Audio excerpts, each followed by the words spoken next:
Welcome back to my channel, people. Today we're going to discuss 7 mistakes that I've made in the past and I've seen other hair system users make. Before we dive into that though, for all my balding, thinning, receding hair guys out there that are tired of watching videos like this and other YouTubers that have amazing hair and you have a bad case of hair envy, well, do something about it. I'm rocking a hair system from Lavivid Hair. I'm going to throw a promo code your way, Chris15 at checkout. It's going to get you 15% off, around $45 off any hair system you buy from Lavivid Hair. I'm going to leave the promo code and the link in the comments and description below. They have all kinds of hair system models, guys, all kinds of stock hair systems, custom hair systems. This particular one I'm rocking right now is the Eros model from them. It's a lighter density unit. It's the most realistic looking you can get. Considering their average hair system runs about $300, that 15% off is going to knock about $40 to $45 off for you. So again, go check out that promo code and the link down in the comments and description below. All right, moving right along, mistakes. Aren't they so fun to make? So if you're a new hair system wearer and you came across this video, you're in luck, because now you can, I'm going to let you know what the 7 mistakes are that I and others have made so you can avoid making them in the future. And for my seasoned hair system users out there, you're probably going to be able to relate to every last one of these and know exactly where I'm coming from. So let's go ahead and dive right in. Mistake number 1 that I see people make is getting the sides and back cut way too skin tight short. These hair system units, they have a lot of hair on them no matter which density you choose. So when you go skin tight, well, I'm talking 0 guard on an electric shaver or kind of a razor to scalp kind of short on your sides and back, it's not going to look right. It's going to bring too much unwanted attention to your hair system because you don't have any side or back hair supporting it. So you might be thinking to yourself, Chris, bro, I got shitty side and back hair. What am I supposed to do? I have to shave it all off. I have no choice because it's either wispy, it's too thin, it doesn't grow in right. Well, my temple hair is thinning or receding quite a bit. As you can see. So, but what I used to, I'm letting my side and back grow, but back when I was rocking the slick back undercut look, I did a 3 guard all around the sides and back. 3-2 guard is a perfect balance to still kind of get that trendy look. Like you can do a fade with a 3 or 2 guard. You don't have to go so skin short and take it down to a 0 guard, because then it's just gonna bring way too much attention to that hair system on top of your head. You want some kind of side or back hair, even if you take it down to a 3 or 2 guard, that should be enough to A, still look stylish and trendy, and B, kind of remedy that situation with you not having the greatest side and back hair. Just don't go skin short on the sides and back with the hair system. It's just not going to look right, and it's going to bring too much unwanted attention. Just be mindful of that. You don't want to go too short on the sides and back. Mistake number 2 is styling your hair too much in between shampooing your hair. What that's going to lead to is product buildup in your hair. You definitely don't want that, guys, because A, what that's going to do is after a few applications of whatever styling product you use, it's going to make your hair feel a little bit on the greasy, dirty side, kind of give off a dirtier, greasier appearance, and you don't want that. And B, when you have so much product in your hair from all the times you applied product every 2 to 3 days without shampooing it, it's going to be too much product. It's going to weigh down your hair and give you a flat look, and I can tell you right now that is not a flattering look to have. So what I would do is just, you definitely don't want to, apply. I use a Hans de Foucault claymation texture clay to kind of keep my hair in place. I don't need anything high shine, or I need something more matte with high hold. And what I do is I usually, shampoo it every 3 to 4 days, because I do use that kind of product, and I want to avoid product buildup. So you definitely want to avoid, after you come out of the shower, styling your hair with a product, 3 days later, putting more product in your hair without shampooing it, and another 3 days later, putting even more product in your hair without shampooing it. You definitely don't want to go that route. It's going to lead to product buildup. That's definitely something you don't want to have. Mistake number 3 that I see people make, and this is one of the most important ones, is getting your hairline placement right. I'm going to tell you how to do that. All you want to do, guys, is a 4-finger rule. You see your pinky finger, you want to make sure it's parallel to your eyebrow, and you want your hairline to start right where the top of your biggest finger starts, right there, the flat side of it. And you want to be able, like now I can feel my hairline right there, while my pinky finger is right parallel to my eyebrow. That's a 4-finger rule. I can tell you right now there are 2 extremes. One extreme is getting your hairline too high. It's going to look like you have a 5 head, humongous forehead. It's going to make you look a lot older than you are. It's definitely not a good look. I've definitely made that mistake, and it's really not a good look or flattering look, trust me. So you don't want to get your hairline too high. On the opposite end of that spectrum, you don't want to get your hairline too low where it's right here and it looks like you're from Teen Wolf in the 80s. Your hairline starts at your eyebrow and you got a werewolf thing going on. You just want to do the 4-finger rule, guys. It's pretty much a surefire way to get the hairline right to your proportionally to your face shape and where your hairline should be. You don't want your hairline too high. It's going to make you look older and give you a way bigger forehead appearance. You also don't want your hairline too low, because it's going to just look too unrealistic and it's not going to look natural at all. So just, again, 4-finger rule one more time, pinky finger parallel to the eyebrow, whereas you want to simultaneously feel your hairline right there on that part of your biggest finger right there. And just make sure you implement that 4-finger rule. You can never go wrong when it comes to hairline placement. Mistake number 4 is shampoo frequency. You know, a lot of us in the hair system community seem to have varying opinions on when you should shampoo. Some people say they go weeks without shampooing because that's the best for the hair. Other people shampoo every other day. I will say that I don't have one clear-cut answer. It's going to depend on your overall lifestyle, how often you style your hair, how much styling product you use in between shampooing. Me personally, I have longer hair. This is like a 6-inch stock hair length that I'm rocking right now. I do use like a styling product. Like I said, the Hanzi Fuko Claymation is what I use, and I don't want to lead to that product buildup that I was alluding to earlier. So I shampoo and condition every 3 to 4 days. Now I'm able to do this because I use an amazing shampoo and conditioner. I'm not endorsed by this product, but this is what I use. It's an argan oil shampoo and conditioner set. This is about $28 for the set on Amazon. Worked out to be about $14 a bottle. It is amazing. It smells amazing. It nourishes your hair so much. What I do is I shampoo it first like you normally would and leave the conditioner part of it. Leave the conditioner in my hair about 2 to 3 minutes before rinsing it out. Oh my God, it feels so soft and silky and smooth and gives it such bounce, and it looks amazing once you get out of the shower. And it smells amazing too. I can't stress enough how this is probably the best shampoo you can get. I have tried like the Pro Lab series designed for hair system shampoo conditioners. They were okay, but argan oil is the best thing you can do for your hair system, to nourish it, to make it look healthy at all times. Because you have to think it doesn't have our natural scalp oils to hydrate the hair system hair. So you want to make sure you're using like an argan oil, Moroccan oil to really hydrate it. And I'm able to shampoo with this every 3 to 4 days without damaging the hair because it doesn't have all those sulfates and parabens that you're going to find in your big box retailer stores like CVS, Walmart, Walgreens, whatever, Target.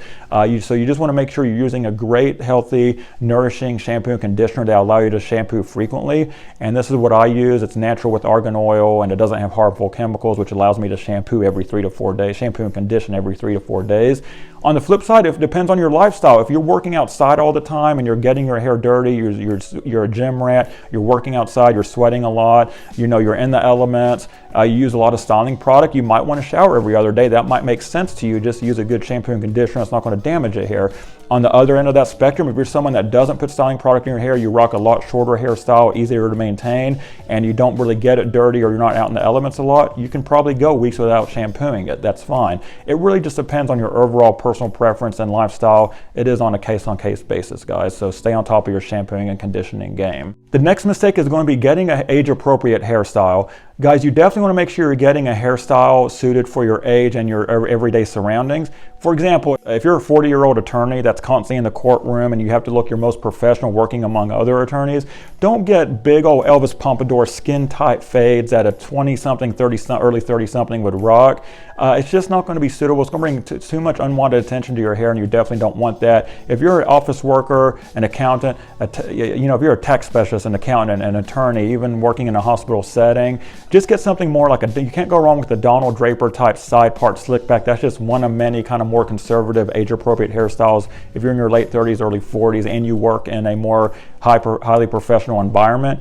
On the flip side of that, if you're in your late 30s or whatever age you are, and you work for studio manager for a rock band and you're constantly touring, or you're a bartender, or you work at Hot Topic, or you have a job, or you work at a tattoo parlor, or many other jobs like that, or you work in the fashion industry even, I don't know. Then you can kind of go for one of those trendier, kind of edgier hairstyles, like a maybe skin-tight pompadour Elvis fade, or Elvis Pompadour skin-tight fade, or really long hair, or even get a long hair unit if you want that's longer than 6 inches. It depends on your everyday lifestyle, what your age is. If you're 40 years old, most mid to late 30s, early 40-year-old guys and up don't want to rock Justin Bieber Ford Fringe. I've seen only very few people pull that off at that age. You don't want to rock big, huge volume hairstyles that are trendy, edgy for your age. Just make sure you're rocking an age-appropriate hairstyle that's more conservative. My hairstyle is kind of borderline. I'm 38 years old. It's kind of borderline teetering on that kind of, it's a little bit edgy, not quite. I'm letting my sides and back grow to kind of give it more of a less edgy look. It is a little bit on the longer side, but I don't care. That's how I like rocking it.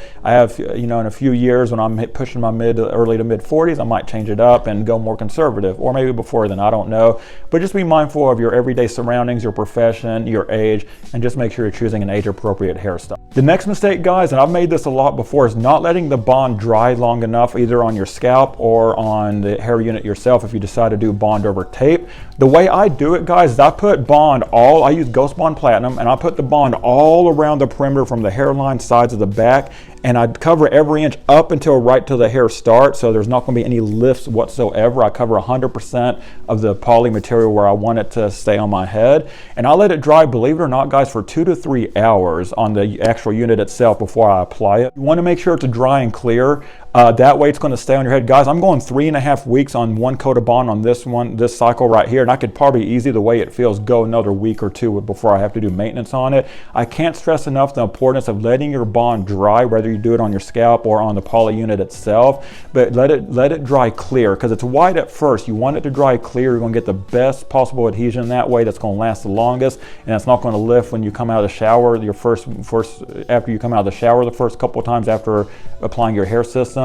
Make sure you let that bond dry clear. I made the mistake. I used to be so impatient and let it dry for like 20 or 30 minutes, and after 3 to 4 days of taking a shower, I was starting to get lifts everywhere. You do not want that. I'm telling you guys, it is an absolute game changer, because you're going to cut down your maintenance interval time, because if you let it dry clear, you'll be able to go 3 to 4 weeks before your next maintenance, and you're going to save on money as far as having to buy bond as often. And then B, you're going to get a way stronger adhesion to your hair, smoother adhesion where it feels like it's coming right out of your scalp, the hair is, because there's not going to be any like what I call speed bumps where you run your hair up to the sides like this. You're going to feel the transition. It's going to be adhered so strongly to your scalp. It's going to be like it feels so natural on your head. It's not going to have any lifts, those annoying lifts that you can't stop playing with and getting right and trying to get fixed. So just be mindful of that. I let the bond dry 2 to 3 hours. I know it seems a long time, but it is so worth it, guys. Just be patient. Go around the house bald. It's liberating for a couple hours. You'll have hair again in no time. Just give it a good couple hours and let that bond dry clear. Final mistake that I've certainly made in the past, and this is probably one of the most important ones, is getting your density right, guys. You don't want to go too dense, with a few exceptions. If you're of Italian descent, Asian descent, Hispanic, Latino descent, I know I'm probably missing one, but bottom line is if you're darker skin complexion, dark brown eyes, dark full eyebrows, you can probably getting away with a higher density unit well into your 40s. But if you're someone like me with more light eyes, lighter skin complexion, you don't want to get a heavy dense unit. I made the mistake of having this preconceived notion that light density meant that was for the old guys that wanted really thin, realistic look, for those in their 50s and 60s. But I can tell you, don't let the term light density scare you away and have you thinking that there's not that much hair on the unit. Because guys, case in point, this is considered a light density unit.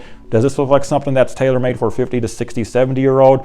No. This still has a lot of hair, but it's not enough hair. It's not too much hair where it makes it unmanageable, makes it real noticeable that you have, whoa, you got a lot of hair on your head, bro. It's just right, especially for your age. Now, if you're also on the age part of this, if you're 22 to 23 years old, or in your mid-20s even, and you're balding and already starting to have, and you're going to be rocking a hair system, then yeah, you can get away with a higher density unit because you're young enough to rock that. That's perfectly fine.